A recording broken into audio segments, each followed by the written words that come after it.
Good afternoon, everyone. We understood the concept of kinetic energy and potential energy yesterday. एक brief revision करते हैं. X is equal to A sin of omega t. Particle initially is present at mean position. So we write the expression for velocity that becomes omega A cos of omega t. Right? That gives you expression for kinetic energy as half m omega square A square cos square omega t. Now cos this that the value initially is maximum. How much is the maximum value? Half omega square A square. So if you come across a question which directly asks about the maximum value of kinetic energy or potential energy, it must be memorized by you that the answer would be half m omega square A square. So kinetic energy maximum से start होती है, it goes like this. Maximum value remains same, right? But if we want to express it in terms of x, तो हमने लिखा v is equal to omega under root of A square minus x square. That gives you kinetic energy as half m omega square. हाँ जी, A square minus x square. देखिए ध्यान से, half m v square था ना? If you go for v square, it becomes omega square into A square minus x square. That tells that kinetic energy depends upon second power of displacement. So the graph should be parabolic. So parabolic बनाते हैं आप इस तरीके से. इधर kinetic energy ये x plus A minus A. We now know that the kinetic energy is maximum at mean position. Kinetic energy कहाँ पर maximum होती है? Mean position पे maximum. So that is why आप x is equal to 0 के ऊपर maxima show करते हैं and goes like this.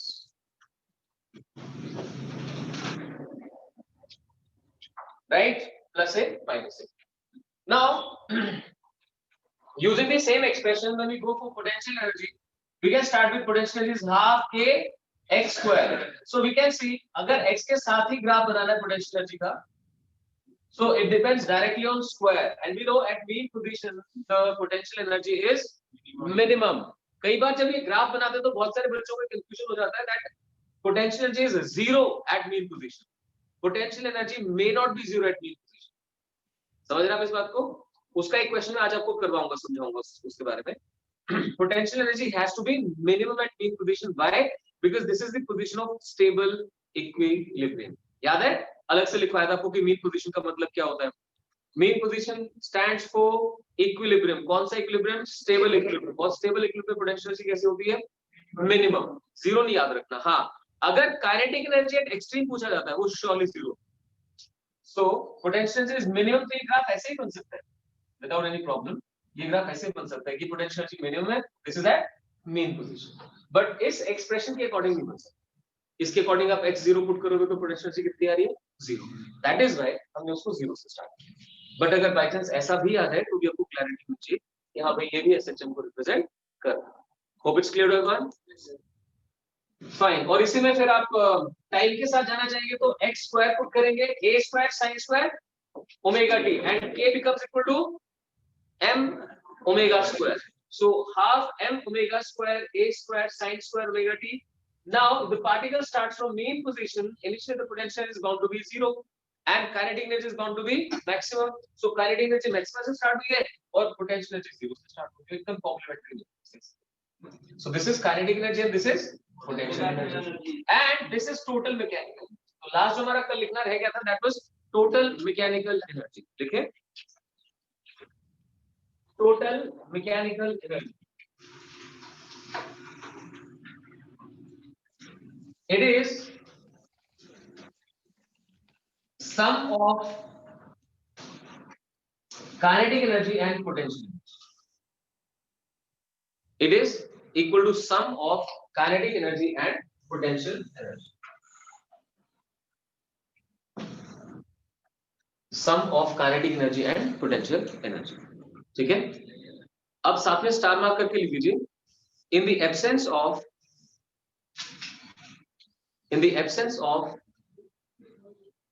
dissipative forces,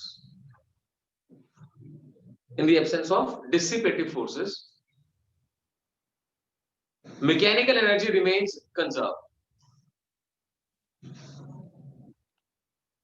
In the absence of dissipative forces, mechanical energy remains conserved. अच्छा, अब किसी को भी याद हो आपने वर्क एनर्जी के अंदर मैकेनिकल एनर्जी कंजर्वेशन की थ्योरम पढ़ी है? कुछ ध्यान उसमें क्या स्टेट करते थे एग्जैक्टली?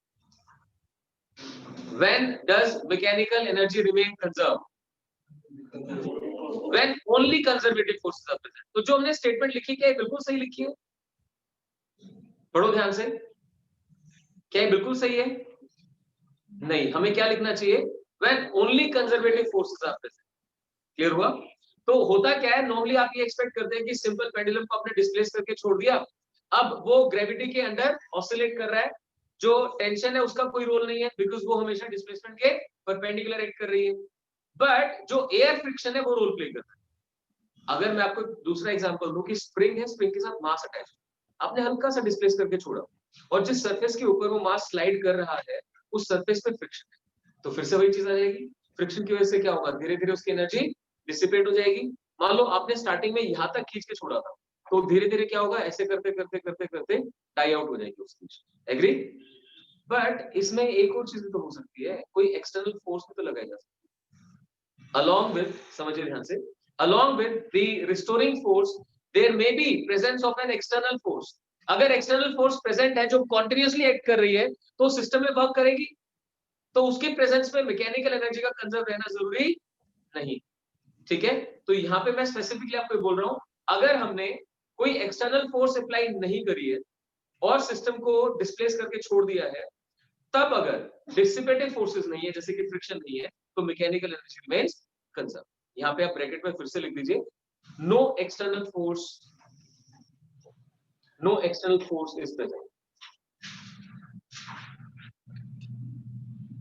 ठीक है? We usually write as the need of are.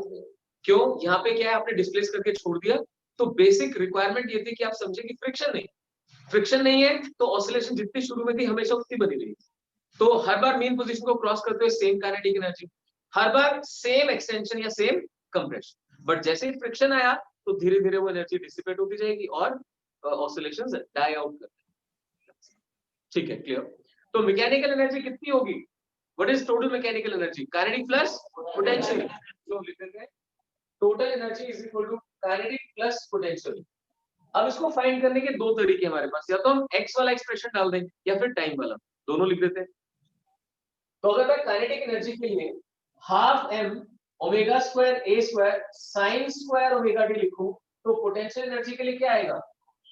cos आएगा, half m omega square a square cos square omega t। अभी मैं सभी से एक्सपेक्ट करता हूं कि वो समझ सकते हैं, depending upon the value of x ये और ये दोनों डिसाइड होते हैं, और एक में sin स्क्वायर आएगा तो दूसरे में cos स्क्वायर। अब सभी समझ सकते हैं, half omega square a square common जा रहा है, sin square plus cos square becomes 1. So the answer is half m omega square a square. Right? So the total mechanical energy came out to be the equal to the maximum value of kinetic energy and potential energy. That is half m omega square a square. क्या ठीक से clear हुआ आपको? Right. अब comparative point of view से या understanding point of view से actually क्या होता है? Total mechanical energy main position extreme position पे अगर आप कंपेयर करेंगे तो ध्यान देना जरा, मेन पोजीशन पे काइनेटिक एनर्जी मैक्सिमम हो गई, लेकिन क्या पोटेंशियल एनर्जी का जीरो होना जरूरी है? मिनिमम हो सकती है ना? तो जो टोटल मैकेनिकल एनर्जी आप मेन पोजीशन पे फाइंड करते हैं, ऐसा जरूरी नहीं है कि वो एंटायरली काइनेटिक हो। Total mechanical energy at mean position may not be entirely kinetic in case potential energy there is not zero. देखिए स्टार मार्क करके, mechanical energy at mean position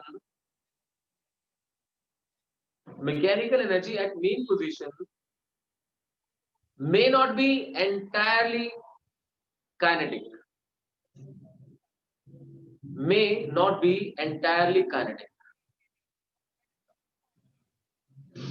ठीक है?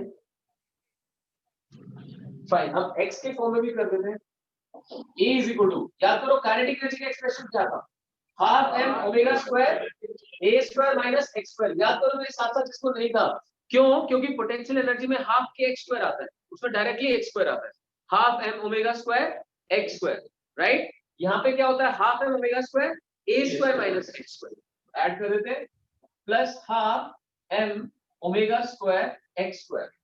तो what is the final answer? Again half m omega square a square, because यहाँ पे minus x square की term है, यहाँ पे प्लस x स्क्वायर की term, which gets cancelled। right? So half m omega square a square is the final answer from both the methods. Got it? लेकिन sir एक बहुत इंपॉर्टेंट चीज आपको क्लियर करी कि total mechanical energy entirely kinetic होना main position में जरूरी नहीं है। ठीक है, तो क्वेश्चन लिखो फटाफट।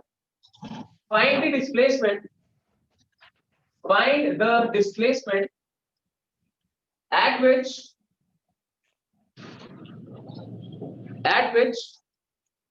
mechanical energy is half kinetic and half potential. Find displacement at which mechanical energy is half kinetic and half potential.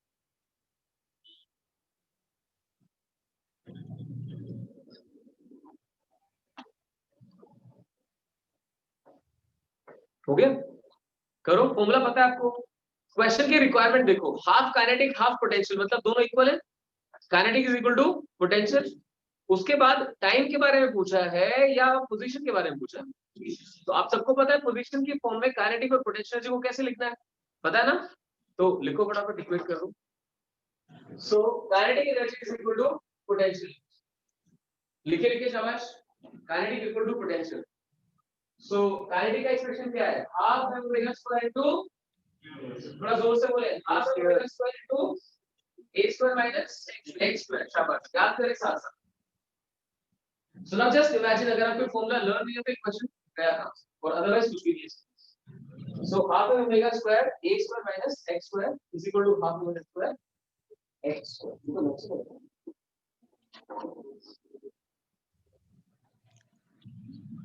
So kinetic energy half m omega square a square minus x square and potential half m omega square x square। कुछ बच्चे गलती से यहाँ पे a square लिखते हैं, याद रखो a square आ गया तो that is the maximum value of kinetic energy। You are writing kinetic energy and potential at certain displacement x, so x should be included। अब देखिए half m omega square is gone, a square minus x square is equal to x square, so a square is equal to 2x square, x square is equal to a square by 2, x is equal to plus minus a by under root 2। What does this plus minus signify? You can go towards the left extreme or right extreme, दोनों जगह ऐसा होता है। So x is equal to plus minus a by root 2 is the answer। Hope it is clear? क्यों? चलो अभी I am happy कि इन्होंने एक क्वेश्चन पूछा। जब मैंने आपको एसएचएम स्टार्ट करवाया तो एक चीज बोली थी कि एसएचएम में आपको कौन सा मेथड नहीं सोचना, यूनिटरी मेथड नहीं सोचना। रीजन क्या है? मतलब एक तो ये बात दिमाग में रहे हमेशा, उससे इस तरह की चीजें अपने आप ही वो हो जाएंगी, हट जाएंगी, आपको प्रॉब्लम नहीं होगी कि यूनिटरी मेथड एप्लीकेबल नहीं है। पर क्यों नहीं है? क्योंकि वो देखो पेज पे हमने ऐसे किया था ना कि एक बच्चा ऐसे ऑसिलेट करवा रहा है, उसे आगे खींचा, तो आपने देखा कि डिस्प्लेसमेंट कैसे बनती है। It was sinusoidal, either sin or cosine। अब साइन और कोसाइन में आप खुद सोचो, साइन 0 0 होता है, साइन 90, साइन 45 कैसा आधा होता है, sine 45 is 1 by root 2, it is 0.707, half नहीं है। Unitary method is not applicable, so that simple thing is clear हुआ। जहां पे साइन या कॉस इन्वॉल्व हो गया, आप ये नहीं सोच सकते कि डिस्प्लेसमेंट आधी मतलब पूरे डिस्प्लेसमेंट में सारी काइनेटिक एनर्जी पोटेंशियल में चली गई, तो आधी में आधी चली जानी चाहिए था, बिल्कुल भी यूज। ठीक है, नेक्स्ट लिखें।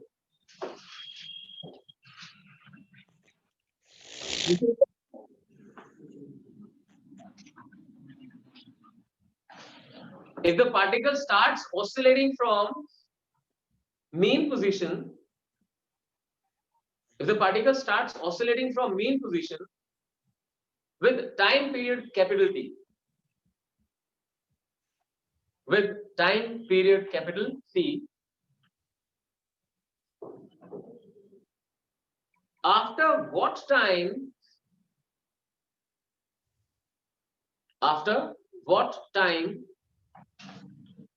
would kinetic energy be equal to potential energy? After what time would kinetic energy be equal to potential energy? So see, almost the same question asked in a different manner. In the previous part, I talked in terms of displacement, and now I'm talking in terms of time.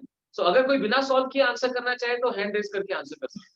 नहीं तो आप solve करो, मतलब मुझे ऐसी कोई intention नहीं है कि होना ही चाहिए, आप सॉल्व कर सकते हैं। करिए शाबाश, आप बोल सकते हो, कोई बात नहीं। ये ध्यान रखना x कितना है, a/√2, a/2 नहीं, a/√2। करो करो शाबाश। That time after which kinetic energy becomes equal to potential energy. So अब एकदम से दिमाग क्या चलना चाहिए कि सर ने कहा kinetic is equal to potential, तो लिखो फटाफट। और किसकी फॉर्म में, टाइम की फॉर्म में, और मेन पोजीशन से स्टार्ट हुआ है। अगर मेन पोजीशन से स्टार्ट हुआ तो x को किस में लिखोगे, साइन में, x साइन में तो पोटेंशियल एनर्जी साइन स्क्वायर में, और काइनेटिक एनर्जी cos स्क्वायर। लिखो फटाफट, लिखो लिखो शाबाश। तो काइनेटिक एनर्जी का एक्सप्रेशन क्या बना, हाफ m ओमेगा स्क्वायर, हाँ जी जोर से, अच्छा हमने क्या कंसीडर किया, पार्टिकल कहां से चल रहा है, मेन पोजीशन से। आप दो तरीके से याद रख सकते हो, एक तो मेन पोजीशन बोला तो x के सामने साइन आएगा, x के सामने साइन आया तो potential energy directly x square पे डिपेंड करती है।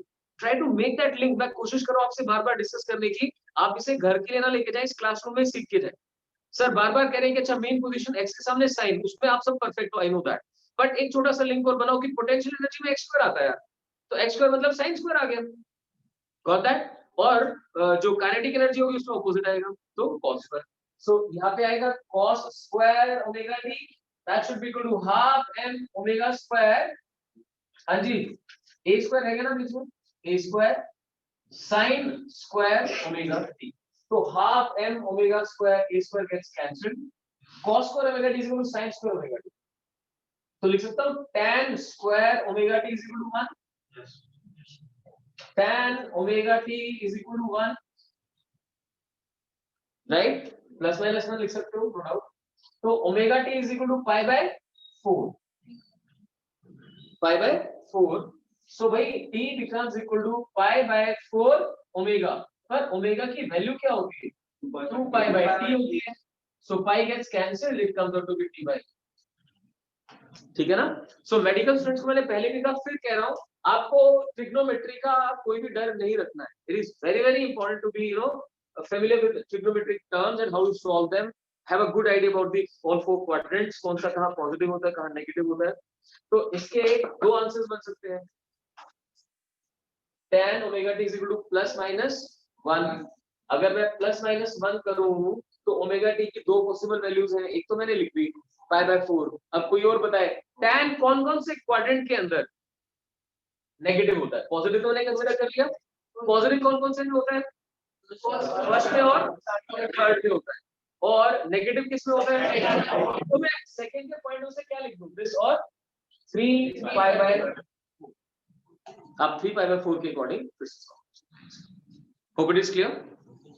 होता ही है, देखो ऐसा, आपने सिंपल पेंडुलम को यहां से उठा के और डिस्प्लेस किया, अब जब मेन पोजीशन क्रॉस कर रहा है वहां से आपने ऑब्जर्व करना शुरू किया, ऐसे आगे जाते हुए एक पर्टिकुलर पोजीशन आई जहां पे काइनेटिक इक्वल टू पोटेंशियल हुई, एक्सट्रीम की तरफ जाते हुए, फिर एक्सट्रीम से वापस आते हुए भी तो वो पॉइंट आएगा, वो टाइम आएगा, फिर ये तो एक तरफ हुआ, अब दूसरी तरफ जाएगा तो भी ऐसा होगा, एग्री।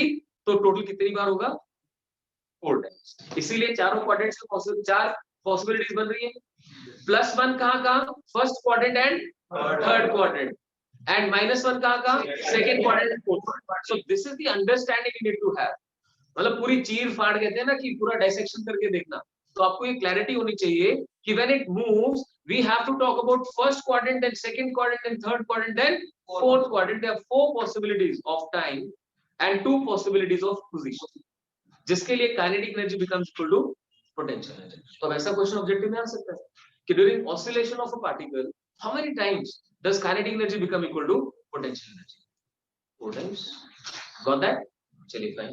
तो इसमें मैं फिर बोलूंगा प्लस माइनस कर दीजिए, पाई बाय 4 और 3 पाई बाय 4 और 5 पाई बाय 4 और 7 पाई बाय 4, ये सब हो सकते हैं जिसके अकॉर्डिंग आप टाइम सॉल्व कर सकते,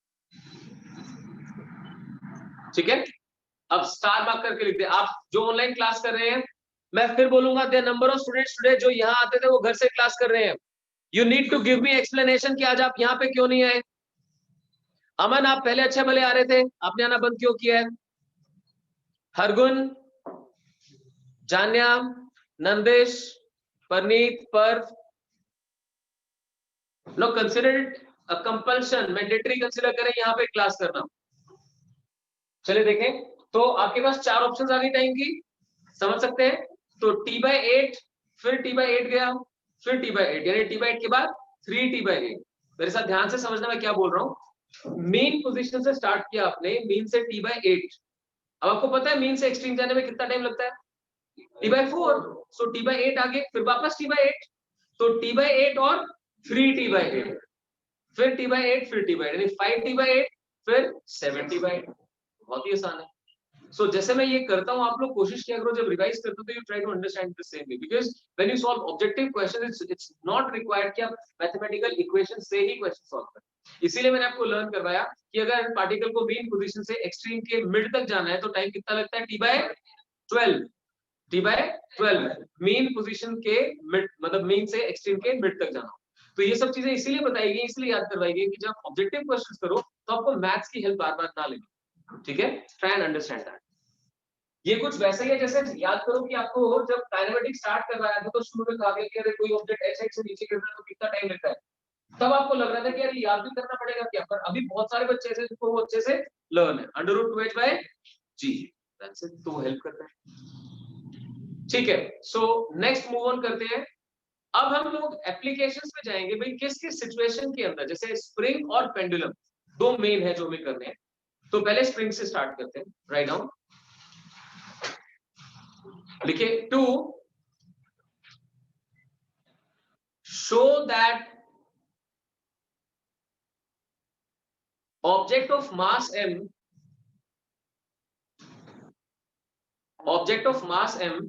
attached to a spring of force constant k, attached to a spring of force constant k, executes simple harmonic motion when displaced.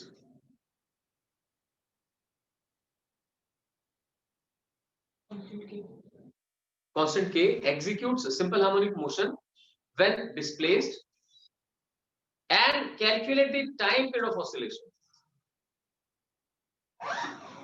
And calculate time period of oscillation. ठीक है, सबसे basic है और आप ये कर चुके हैं, अब उसको वन गो में करेंगे। तो डायग्राम बना दें, एक स्प्रिंग है, उसके साथ आपने एक मास अटैच। ये ध्यान रखिए, आप ये 3 बना रहे हैं 4 बना रहे हैं, आपको पता होना चाहिए। मैंने 4 रिंग्स बनाए तो हमेशा मुझे 4 रिंग्स दिखाने जरूरी है। सो ऑब्जेक्ट का मास m है, फोर्स कांस्टेंट k है। अब मैं इसे हल्का सा डिस्प्लेस करता हूं, तो थोड़ा सा बाहर की तरफ।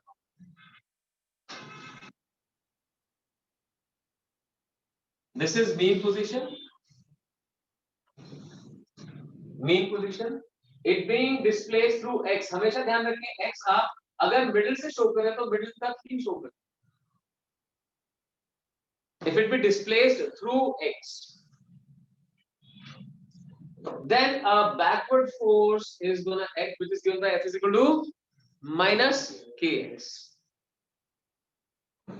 डायग्राम्स हो गए ड्रॉ, लिखिए जरा, लिखिए शाबाश।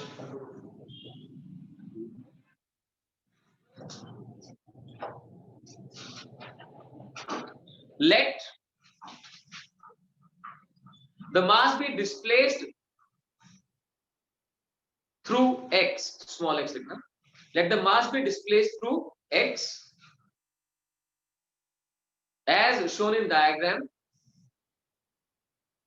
as shown in diagram। Then the force acting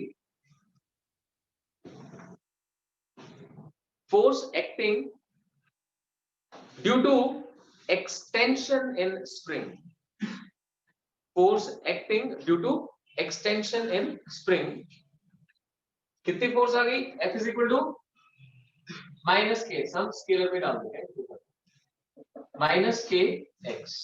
वैसे ही एक्सप्रेशन वेक्टर फॉर्म का है कि force is a vector quantity, displacement is a vector quantity. As we are dealing in 1D, तो 1D में चलता है, अगर सेम डायरेक्शन होता तो प्लस, ऑपोजिट में है तो माइनस।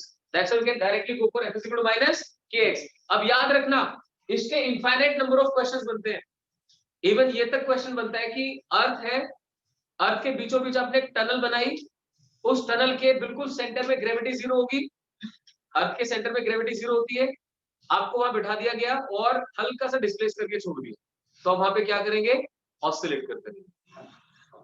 पानी के टब के अंदर एक वुडन ब्लॉक रख दिया, उस ब्लॉक को थोड़ा सा नीचे डिस्प्लेस करके छोड़ दिया, तो वो भी ऑसिलेट करेगा।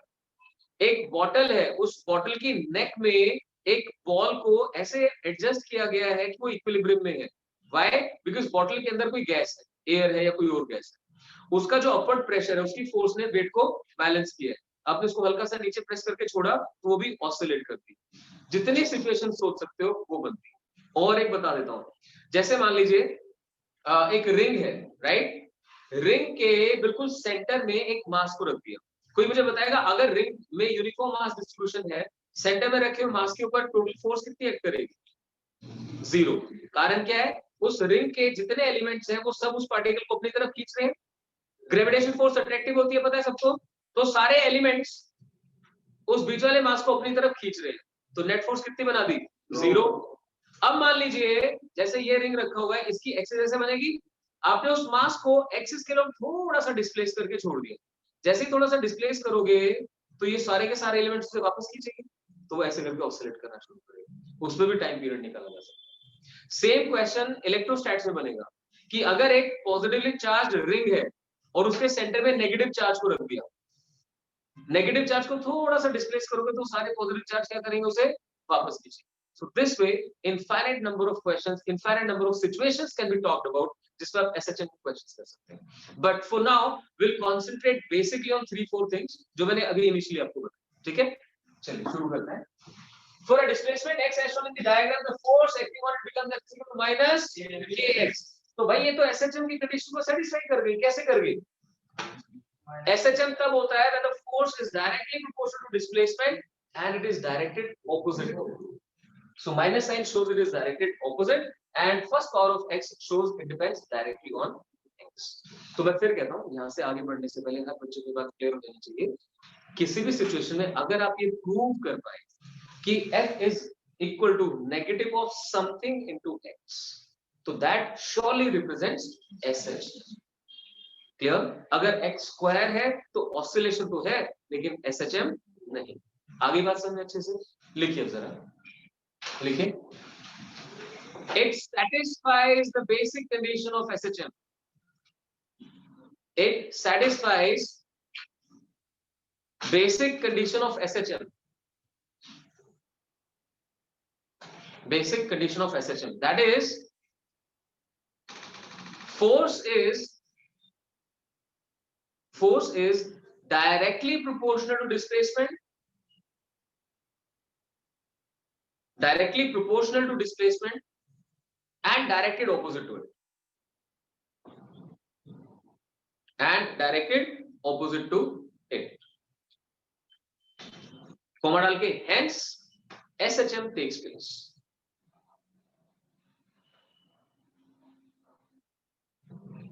Hence SHM takes place.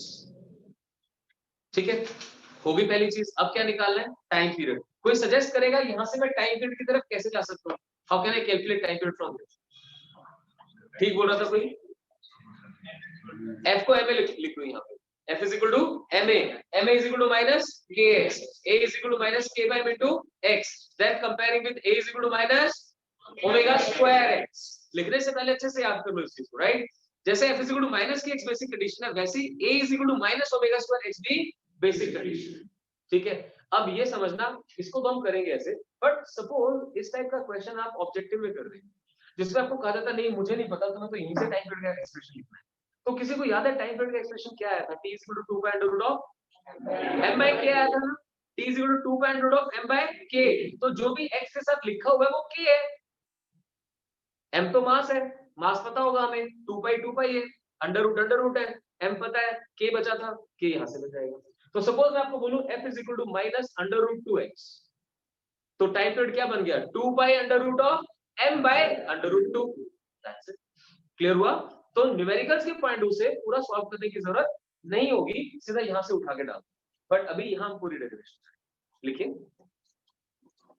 ma is equal to minus kx, a is equal to minus k by m into x, comparing with a is equal to minus omega square x.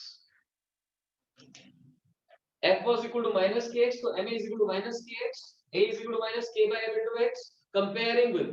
Why am I comparing? Because this is the basic condition for SHM to take place. आप जब भी x consider करते हैं, whether you consider it in the form of sine or cos, when you differentiate it first time you get velocity, then second differentiation gets you acceleration, and that always satisfies the condition that a is equal to minus omega square x. That's why it's important to memorize it. Comparing with a is equal to minus omega square x, omega square कितना हो गया? K by m. लिख लेते हैं. Omega square becomes equal to k by m, and omega is equal to under root of k by m. Omega is under root k by m. Now everyone knows that the time period can be written as 2 pi by omega. So 2 pi under root of m by k. Right? I gave you a complete discussion on this. That time period, does the time period depend upon the displacement? Yes or no? No, sir. It depends upon two major factors. One is inertia and second is elasticity. Elasticity, force constant is the outcome of elasticity. Clear है सबको? So time period और frequency basically inertia और elasticity के factor पे depend करते हैं. तो देखो ये था complete derivation. मैं फिर बोल रहा हूँ, जैसे ही आपको f is equal to minus of something into x मिलता है, that something can straight away be put here. That will get you the time period. Done? ठीक है. Next लिखिए. ये तो हमने किया horizontal में. अब मैं horizontal में क्या करूंगा? एक external force attach करूंगा साथ. लिखिए जरा. When a constant external force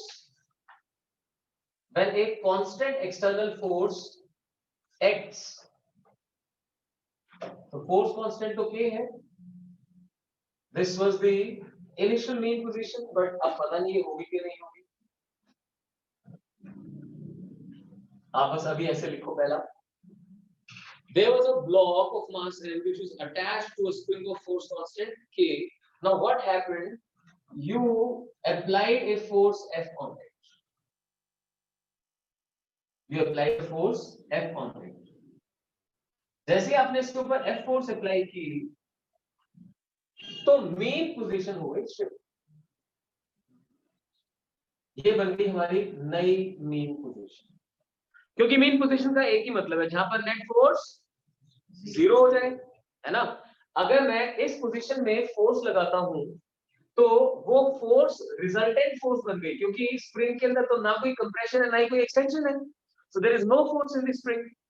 there is a resultant force F acting on the mass. If I show the force here, उस फोर्सेस को खींचना शुरू किया, खींचते खींचते इस पोजीशन में पहुंच गए. अब एक्सटेंशन आ चुका है.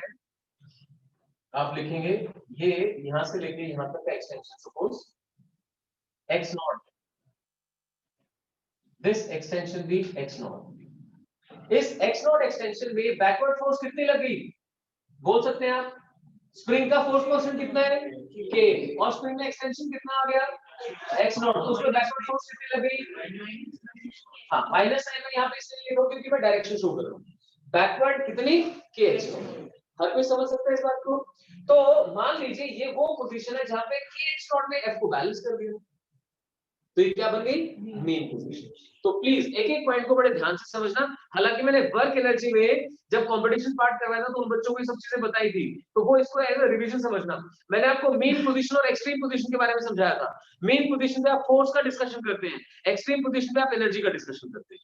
तो अब ये सबके लिए ओपन है, CBSE as well as competition, कि आपने कांस्टेंट फोर्स अप्लाई करी, उस फोर्स ने स्प्रिंग को खींचना शुरू किया, एक्सटेंशन प्रोड्यूस करना शुरू किया. There came a position where the backward force of the spring is just equal to the external force. वहां पर नेट फोर्स कितनी हो गई? 0. तो ये बन गई हमारी नई मेन पोजीशन. क्लियर हुआ? ठीक से लिखिए जरा. डायग्राम बना लीजिए आप दोनों डायग्राम्स बना लीजिए.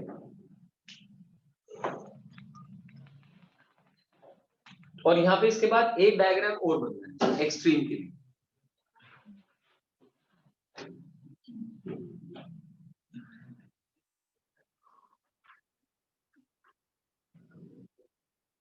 तो अगर आप इंटरेस्ट से समझेंगे तो आपको मुश्किल नहीं लगेगा। इस बार जो टोटल एक्सटेंशन है उसे मैं XM लिख रहा हूं, मैक्सिमम एक्सटेंशन, और ध्यान रखिए इसको मिडिल तक ही लेके जाए, मिडिल टू मिडिल। इस समय जो बैकवर्ड फोर्स लग रही होगी वो K टाइम्स XM लग रही होगी। लिखिए लिखिए शाबाश।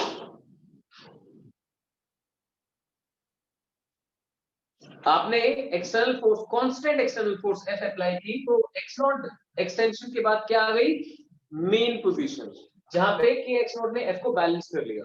फिर ये फोर्स और खींचती रही आगे की तरफ, आगे की तरफ खींचते खींचते एक एक्सट्रीम पोजीशन आ गई जिससे आगे फोर्स नहीं ले जा पा रही है, and that extension is written as XM। बना लिए तीनों डायग्राम्स आपने? ठीक है, लिखिए जरा। लेट, नहीं ये एक्सटर्नल फोर्स कांस्टेंट है, आपने एक ही फोर्स लगाई। सपोज स्प्रिंग है, मास अटैच्ड है, मैंने एक खींचना शुरू किया तो मैं हमेशा एक ही फोर्स से खींचूं, मैंने अपनी फोर्स को चेंज ही नहीं किया। ठीक है, इसका एग्जांपल दे सकता हूं, मतलब आपने कभी अगर ट्राई किया हो कि स्प्रिंग को एकदम से खींचोगे तो ज्यादा खींचेगा, और बड़े आराम आराम से खींचोगे तो कंपैरेटिवली कम खींचेगा। कोई भी इलास्टिक चीज आप एकदम से खींचोगे तो ज्यादा दूर तक खींच पाओगे, और उसे बड़े ही आराम आराम से खींचने की कोशिश करोगे तो कम डिस्टेंस तक खींच पाओगे। वो भी क्लियर करूंगा इन बिटवीन कि क्या क्या मतलब है इसका। सो ड्रॉन, अब लिखिए जरा। Let a constant force F, let a constant force F be applied, constant force F be applied। तो लिखिए first point, extension for mean position be x naught, extension for mean position be x naught। तो इसका मतलब आपको पता है, यानी कि k टाइम्स x naught किसके इक्वल होना चाहिए, F के इक्वल होना चाहिए। यहां से सीख के जाओ इस बात को, बहुत बार रिपीट करके बता रहा हूं आपको। एक्सटर्नल फोर्स लगाओगे तो खींचेगी, खींचने पर रिस्टोरिंग फोर्स डेवलप होगी, वो कहां पे इसको बैलेंस कर रही है, for an extension x naught. तो k x naught becomes equal to F। यहां से x नॉट कितना बन गया, F बाय k। यानी कि अगर किसी क्वेश्चन में एक्सटर्नल फोर्स बता रखी हो, फोर्स कांस्टेंट बता रखा हो, तो एक्सटेंशन तो हम डायरेक्टली निकाल सकते हैं, फोर्स अपॉन k। ठीक है, अब लिखिए second part. Second part, maximum extension भी XM, मैक्सिमम एक्सटेंशन भी XM हो गया। अब यहां पहले मैं आपसे एक क्वेश्चन पूछूंगा, व्हेन वी स्टडी SHM तो मीन पोजीशन पे फोर्स कितनी होती है, 0, और एक्सट्रीम पोजीशन पे फोर्स कितनी होती है, मैक्सिमम। मानते हो इस बात को? तो क्या इसके लिए भी मैं इसे एक्सट्रीम कंसीडर कर रहा हूं? अगर ये एक्सट्रीम है तो क्या ये फोर्सेस बैलेंस कर रही है? अभी डिले नहीं आना चाहिए था, ये तो बैलेंस कर चुकी है। यहाँ पे आपने तो स्प्रिंग को और भी खींच दिया, जब स्प्रिंग को और ज्यादा खींचोगे तो कौन सी फोर्स बढ़ेगी, स्प्रिंग फोर्स बढ़ेगी, है ना। अभी हम दो फोर्स की टर्म्स में बात करेंगे, spring force and external force. हम पहले कह चुके हैं कि external force is constant, so I am applying a constant force F, जिसके एक्सटेंशन की वजह से, स्प्रिंग एक्सटेंशन की वजह से x नॉट के ऊपर दोनों बैलेंस करेंगे, जहां बैलेंस होगी नेट फोर्स 0 होगी, दैट इज मीन पोजीशन। अभी आपने खुद बताया एक्सट्रीम पोजीशन वो होती है जहां पे फोर्स मैक्सिमम होती है। अब देखो स्प्रिंग को जितना ज्यादा एक्सटेंड करोगे उतनी फोर्स बढ़ती जाएगी। सो कैन आई से इस पोजीशन पे KXM F से ज्यादा है, ये क्लियर होना चाहिए, आराम से क्लियर करो इसे। F KX नॉट के बराबर तो ये क्या हो चुकी थी, आगे जाने पर F तो सेम रही, लेकिन एक्सटेंशन बढ़ता गया तो स्प्रिंग फोर्स बढ़ती चली गई, यानी ये वो पोजीशन है जहां से आगे अब ये नहीं जा पाएगा। क्यों? क्योंकि स्प्रिंग फोर्स इस फोर्स से इतनी ज्यादा हो चुकी है कि इसको वापस खींच। क्लियर हुआ ठीक से? सो दिमाग में क्या रखना है, एक्सट्रीम पोजीशन पे फोर्स मैक्सिमम हो जाती है, रिस्टोरिंग फोर्स मैक्सिमम। क्लियर है आपको? सो इस पोजीशन में कभी भी आप F is equal to KXM put नहीं कर सकते, क्योंकि कौन ज्यादा है, KXM। क्लियर हो गया? लिखिए जरा, मैक्सिमम एक्सटेंशन भी XM, यहां पे आप अलग से लिख दें KXM is greater than F for sure, KXM is greater than F, पता होना चाहिए हमें। तो यहां मैंने आपको बोला था कि जब फोर्स से डील नहीं कर पा रहे तो दूसरी चीज क्या बची, एनर्जी। कहीं पे भी डील करना है तो दो ही चीजें हो सकती है हमारे पास, या तो फोर्स का कॉन्सेप्ट या फिर एनर्जी का। मतलब देखो आप जितने क्वेश्चंस करते हो, मोमेंटम, फोर्स, एनर्जी, ज्यादातर ये चीजें यूज होती हैं। तो यहाँ पर एंड है तो इस पे वेलोसिटी तो जीरो होगी, we can not talk about momentum but we can talk about energy. कौन सी एनर्जी देखना ध्यान से। यहां से शुरुआत हुई शुरुआत यहां से, और भाई यहां तक का टोटल एक्सटेंशन कितना आ गया, एक्सएम। ये टोटल एक्सटेंशन एक्सएम आ गया। इसकी वजह से स्प्रिंग में कितनी एनर्जी स्टोर हुई होगी, सही बोल रहे हो, जोर से बोलो, हाफ के एक्सएम स्क्वायर। स्प्रिंग के अंदर, स्प्रिंग में कौन सी स्टोर होती है, इलास्टिक पोटेंशियल एनर्जी, हाफ के एक्स स्क्वायर बोलते हैं। सो फिर देखो यहां से जब फोर्स लगनी शुरू हुई और इधर तक खींच के लेके आई तो टोटल एक्सटेंशन कितना आ गया, एक्सएम। तो भाई स्प्रिंग में कितनी एनर्जी आ गई, हाफ के एक्सएम स्क्वायर। ये एनर्जी किस कॉस्ट पे आई है, खींचने की वजह से। जो फोर्स खींच रही थी उसने, कांस्टेंट फोर्स ने कितना डिस्टेंस खींचा, एक्सएम। तो एक फोर्स का वर्क डन कैसे निकालते हैं, force multiplied by displacement. So force multiplied by displacement will be work done by this force. अच्छा अगर मैं आपसे यहां पूछूं what is the work done by spring force, so is that half के एक्सएम स्क्वायर और माइनस हाफ के XM square. अब कुछ कुछ को याद है, सबको याद नहीं है, देखिए ध्यान से। अगर हम एक्सटेंड करते हैं, क्यों जी, हम अगर एक्सटेंड करते हैं तो स्प्रिंग फोर्स कहां लगती है, अंदर की तरफ। एक्सटेंड बाहर कर रहे हैं, स्प्रिंग फोर्स अंदर लगती है, तो फोर्स के ऑपोजिट जा रहे हैं ना, तो भाई फोर्स का वर्क डन कैसा आएगा, नेगेटिव आएगा। So there are two forces acting here. Work energy theorem क्या कहती है, work done by all the forces appears as change in, मैं ये एक्सपेक्ट कर रहा था कोई ना कोई जरूर बोलेगा potential energy. Work energy theorem कहती है work done by all the forces appears as change in kinetic energy. Good, I am proud of you. लिख के आ, लिखिए शाबाश, स्टार मार्क करके लिख दीजिए। we use energy concept for extreme position। इसको फीड कर लो दिमाग में, जैसे कि मीन पोजीशन पर फोर्सेस बैलेंस होती है, लेकिन एक्सट्रीम पे हम फोर्सेस को कंपेयर नहीं कर पा रहे, तो what should we do, we should go for either work energy theorem or energy conservation। we use the concept of energy। अब लिखिए work done by all forces is equal to change in kinetic energy। work done by all forces is equal to change in kinetic energy। अब identify करो कितनी force है यहाँ पे, यानी कौन कौन सी फोर्स है यहाँ पे, एक्सटर्नल फोर्स F और स्प्रिंग फोर्स K। बोलो करो, कोई बात नहीं। दो फोर्सेस हैं, कौन कौन सी, एक्सटर्नल फोर्स F और स्प्रिंग फोर्स KX। उन दोनों का ही तो वर्क डन देखना है आपको।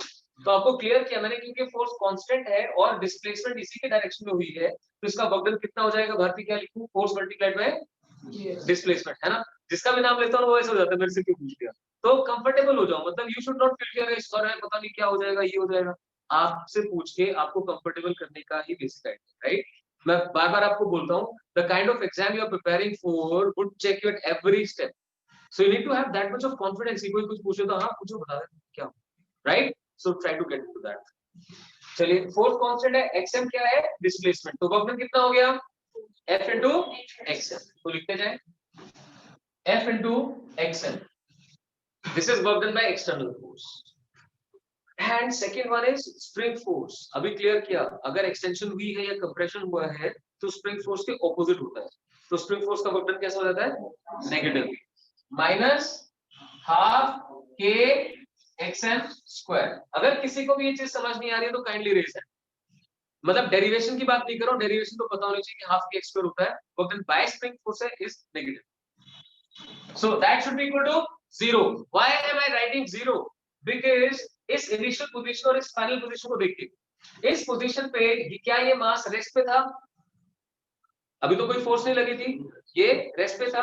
अब आपने खींचना शुरू किया तो इसको स्पीड मिलनी शुरू हुई, मीन पोजीशन पे आप जानते हैं स्पीड सबसे ज्यादा हो जाती है, काइनेटिक एनर्जी सबसे ज्यादा हो जाती है, वापस से कम होने लगी, और एक्सट्रीम पोजीशन किसे कहते हैं, जहां जाके वापस आएगा, यानी वहां पे इसकी स्पीड 0 हो जाती है। सो इस पोजीशन पे भी स्पीड 0 थी और इस पोजीशन पे भी स्पीड 0। Got that. तो 0 से 0 गए तो चेंज इन काइनेटिक एनर्जी कितना आ गया, 0 आ गया, जितने शुरू में होते फाइनल। तो अब देखो क्या बात कंफर्टेबल है इससे, constant force work done F XM, work done by spring force minus half के XM square, that should be equal to 0 because initial and final kinetic energy are 0. बस solve करो. F into xm is equal to half k xm square. तो एक xm यहां से उड़ गया. अब xm कितना आ गया? 2f by k. इसे मैं इक्वेशन 1 बना देता हूं.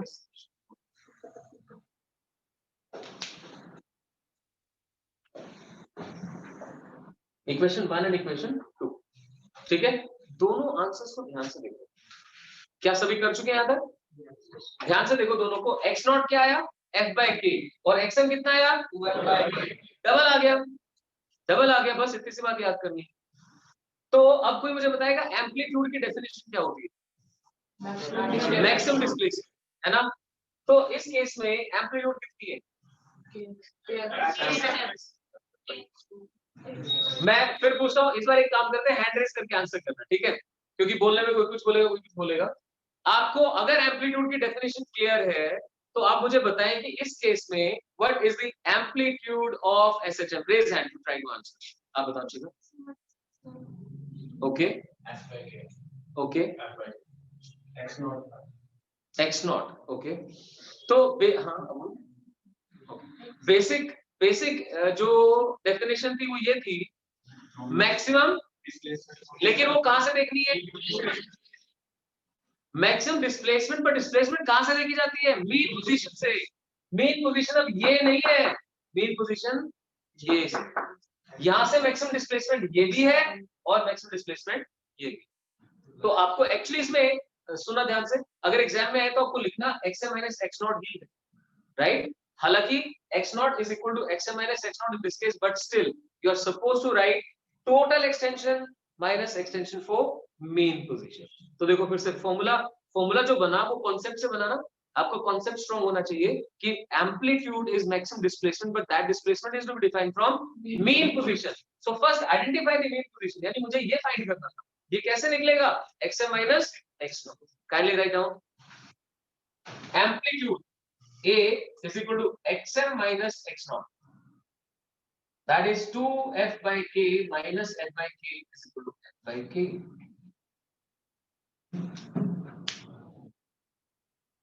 f by k. तो क्रिश, क्या आपको अब ये लग रहा है ये मेन पोजीशन बन गई, ये राइट एक्सट्रीम बन गया?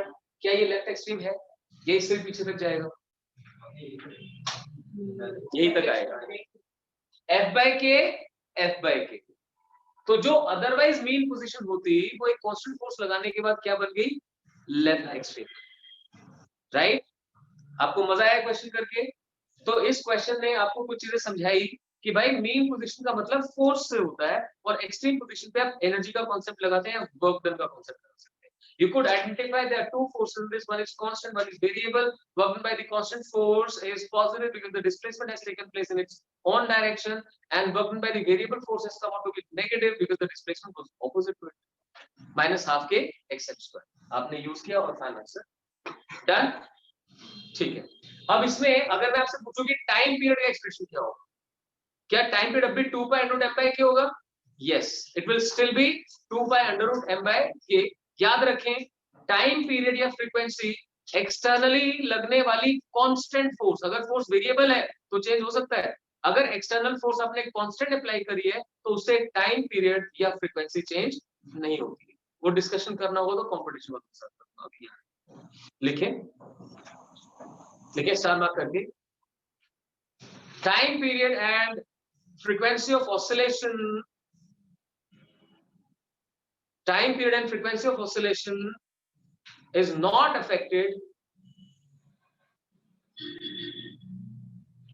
affected by external constant force.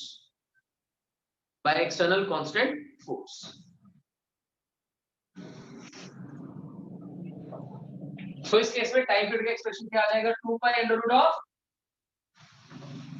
m by. ठीक है, तो अब जो मैंने ये टॉपिक आपको करवाया, ये टॉपिक एनसीईआरटी लेवल से थोड़ा सा अब, ठीक है, बट मेरे अकॉर्डिंग ये समझना बहुत जरूरी था सबके लिए. हो सकता है सीबीएसई एग्जाम में ये ना भी पूछा जाए. बट आपको क्लैरिटी है अब की एक एक्सटर्नल फोर्स कांस्टेंट लगेगी तो क्या होगा, पहले तो मीन पोजीशन निकलेगी, फिर निकलेगी एक्सटर्नल पोजीशन। तो कल की क्लास में क्या करेंगे, ये कांस्टेंट फोर्स हम mg को बना देंगे। अगर मैं स्प्रिंग को वर्टिकली हैंग कर दूं और ऐसे ब्लॉक के नीचे हाथ रख दूं स्प्रिंग की नेचुरल लेंथ पे, तो रुका हुआ है। मेरे पास दो तरीके हैं, मैं एक तो हाथ को आराम आराम से नीचे ले, ठीक है, जहां पे वो मेरे हाथ से डिटैच हो गया। दूसरा तरीका है कि एकदम से हाथ हटाओ। क्या आप ऑब्जर्व कर पा रहे हो कि क्या होगा, है ना? सत्य आज बताना चाहेगा, बता शाबाश। हाँ, अगर मैंने एकदम से छोड़ दिया तो ये एकदम नीचे आएगा, ऐसे करके ऑसिलेट करेगा और धीरे धीरे धीरे धीरे वहां सेटल होगा जहां पर ये मेरे ऐसे स्लो स्लो लाने पर रुकने वाला। आइए बात समझने, सो दिस इज फिजिक्स। अब सोचो, यहाँ पे तो मैंने हॉरिजॉन्टली एक्सटर्नल फोर्स F लगाई, वहां पे कौन सी एक्सटर्नल फोर्स है, mg। तो वो क्वेश्चन तो मेरा वैसे ही हो गया, मीन पोजीशन पे एक्सटेंशन कितना होगा, mg by k। Extreme position पे एक्सटेंशन कितना होगा, 2mg by k। आई बस समझ में आपको, ऐसे चीजें, ठीक है। Thank you very much. और मैं फिर बोल रहा हूँ, आपको क्लासेस यहीं आके करनी है। आई एम डैम श्योर कि ऑनलाइन वालों को ये बातें उतनी अच्छी समझ आई ही नहीं होंगी जितनी यहाँ वालों को आई है, राइट? गुरुद्वारे जाके प्रसाद लोगे तो उसका मजा अलग ही आएगा। I am not comparing, don't worry. Thank you.